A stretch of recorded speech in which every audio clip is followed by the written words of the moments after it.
Selamat datang di Kelas Kosong, sebuah platform belajar untuk semua mahasiswa Indonesia.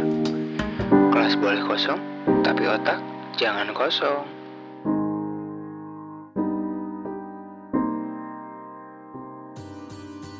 Nah, sekarang kita akan coba bikin implementasi dari algoritma bubble sort di C++. Nah, pertama kita bikin biasa headernya dulu, ceremonial C++, iostring, kemudian using namespace std, ya kan? Baru main. Oke, kalau udah, nah di program ini ada 3 langkah sih yang mau kita coba. Yang pertama adalah sebelum kita ngurutin, pastikan ada datanya dulu kan, ya kan? Kalau nggak ada datanya, apa yang bakal diurutin? Nah, pertama siapin datanya. Terus langkah kedua urutin datanya. Nah, langkah ketiga baru kita tampilin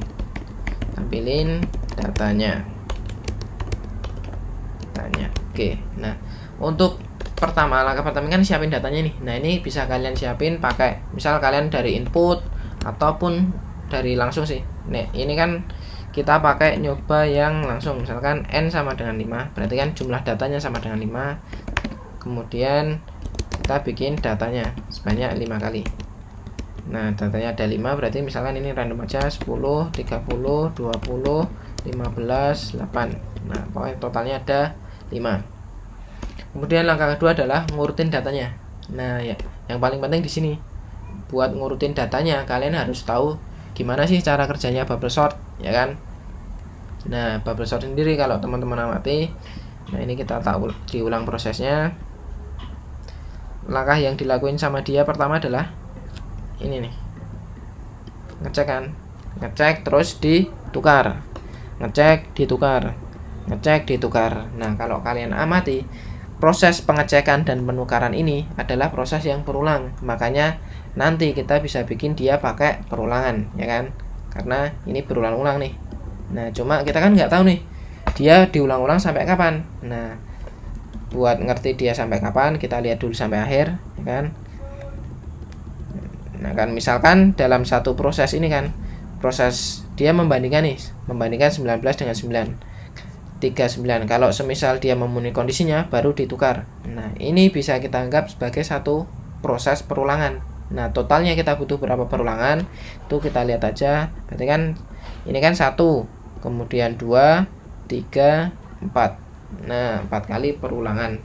Untuk data berjumlah 5, kita membutuhkan 4 kali perulangan. Berarti kita bisa ngitung dia membutuhkan n-1 perulangan, ya enggak? Cuma ini kan belum berhenti kan prosesnya, ya kan? Berarti kan ini prosesnya yang tadi ini masih diulangin sebanyak apa? Nah, sebanyak apa kita nggak tahu. Jadi ini kan udah dilakukan sekali. Kita lihat aja, berarti kan 2 kali, 3 kali, 4 kali. Berarti total kita membutuhkan proses 4 kali pengecekan dan penukaran, kemudian diulangin sebanyak 4 kali. Jadi rumusnya kita bisa dapat sebagai n-1 dikali n-1. Ini banyaknya step yang dilakukan oleh bubble sort. Nah, kayak gitu. Nah, mungkin langsung aja buat implementasi. Yang pertama kita bikin perulangan yang paling luar nih, yang paling gede ini. Kita kan ngulangin sebanyak 4 kali kan, atau sebanyak n-1. Berarti kita bikin for i sama dengan 0, i kurang dari n-1, kemudian i plus. Nah, kemudian kita bikin perulangan lagi nih, yang buat di dalamnya nih. Nah, perulangan yang di dalam itu buat apa? Buat ngecek ini sebenarnya. Buat ngecek yang ini, yang di dalam. Cek apakah data kedua kurang dari data pertama. Kalau iya, tukar. Kemudian tukar. Nah, buat ngecek yang proses pengecekan dan penukaran. Nah, di sini berarti kan kita bikin perulangan lagi sebanyak sama. int j sama dengan 0, j kurang dari n-1, kemudian j plus. Nah, proses yang di dalam adalah pertama cek dulu nih data sebelum, data sesudah apakah kurang dari data sebelum nih. Belum. Nah, kalau dia nilainya true, ya kan, true berarti dia tukar. Kalau dia nilainya false, berarti dia nggak ngapa-ngapain, diamin aja, berarti tetap. Nah kayak gini untuk proses bubble sort. Berarti kan kita tinggal bikin program yang ini nih, ngecek. Nah buat ngecek kita bisa pakai if data sesudah itu adalah data ke J plus 1, apakah kurang dari data sebelumnya adalah data ke J.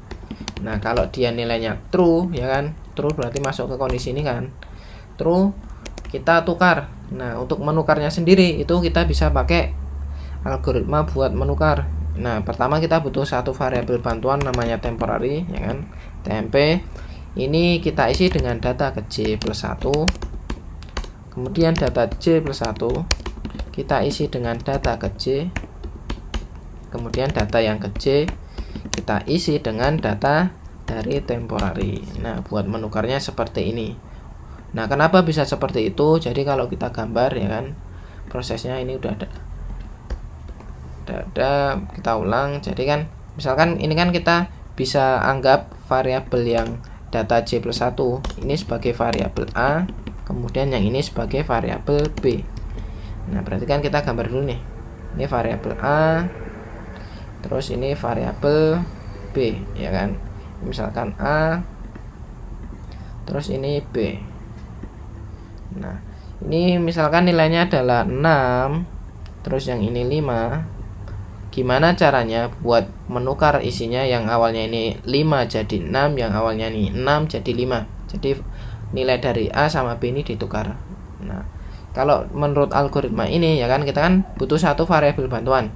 Nah ini kan variabel, kita tulis ini sebagai variabel bantuannya namanya temporary.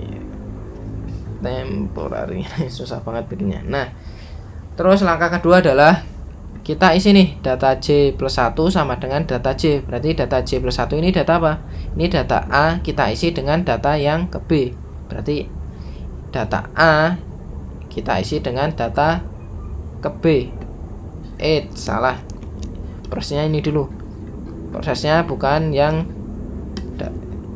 data J plus 1 sama dengan ini. Prosesnya adalah kita isi dulu nih data dari temporary ini diisi dengan data J plus 1 kan. Temporary ini kita isi dengan data J plus 1. Data J plus 1 itu adalah data yang A. Berarti kita isi set kayak gini kan. Nah, berarti nilainya ini sekarang adalah 6. Langkah selanjutnya apa? Langkah selanjutnya adalah ini nih, data J plus 1 kita isi dengan data J, atau data A kita isi dengan data B. Data A ini data A, kemudian ini data B. Berarti data A diisi dengan data B, berarti baru yang ini nih prosesnya. Nah ini yang benar. Berarti sekarang nilainya A bukan lagi 6 ya kan, tapi A sekarang nilainya adalah 5. Nah, langkah selanjutnya apa? Langkah selanjutnya kita isi data J dengan nilai dari temporary. Nah data J ini apa? Data J ini adalah B, kita isi dengan temporary. Ini data B, ini temporary. Berarti data B diisi dengan data yang temporary. Berarti ini diisi set, pindahin ke sini. Berarti nilainya sekarang bukan 5 dong ya kan. Nilainya sekarang adalah 6. Nah sekarang nilainya sudah tertukar. Yang awalnya ini 6 jadi 5, yang awalnya ini 5 jadi 6. Jadi untuk penjelasannya kayak gitu. Nah kalau udah seperti ini berarti kan kita tinggal tampilin datanya kan. Nah buat nampilin kita tinggal copy aja, terus di paste. Nah cuma yang harus kita ganti nih, malah tak mode. Nah yang harus diganti adalah kondisinya, dia sampai ke N bukan sampai N-1, karena kita mau nampilin semua datanya. Nah kalau mau nampilin tinggal di cout data ke I, kemudian dikasih spasi biar dia dalam satu baris, baru di sini N line. Nah ini udah selesai. Harusnya ketika kita jalanin programnya dia bakal nampilin data secara ascending, urut dari kecil ke besar. Kita coba. Nah benar, dia dari kecil 8, 10, 15, 20, 30. Ini dari kecil ke besar. Nah kalau semisal mau descending gimana? Mau dari besar ke kecil. Nah ini sebenarnya kita tinggal ubah di sini nih kondisinya. Yang awalnya kurang dari ya kan, yang awalnya kurang dari ini adalah ascending. Kita ubah jadi descending, ini tinggal diganti lebih dari. Nah, kenapa lebih dari? Ini kan kita ganti lebih dari. Jadi penjelasannya gini. Kalau kalian punya data ya kan, misalkan kalian pengen bikin ini secara descending nih, otomatis kalau descending, data yang ada di sebelah kiri adalah data yang gede, data yang di sebelah kanan adalah data yang kecil. Nah, patokannya apa? Patokannya adalah kita banding nih, apakah data sesudah lebih dari data sebelum. Nah, kalau iya kita geser, kita tukar set. Nah, makanya nanti data yang besar-besar akan ada di sebelah kiri, data yang kecil akan di sebelah kanan. Jadi kondisinya dibalik, yang awalnya kurang dari sekarang jadi lebih dari. Nah, kalau kita jalanin sekarang udah lebih dari, kita lihat hasilnya. Nah, dia cara descending sekarang 30, 20, 15 sama 10, 8. Oke, nah ini kan kita kan udah ngurutin, cuma kan datanya angka integer. Bisa nggak sih kalau kita mau ngurutin datanya yang tipe datanya string atau kata? Sebenarnya bisa. Caranya gimana? Kita tinggal ganti tipe datanya aja, ya kan? Tipe datanya string, terus datanya ini kita juga isinya yang string. Nah, misalkan Budi, Buddha, spacing,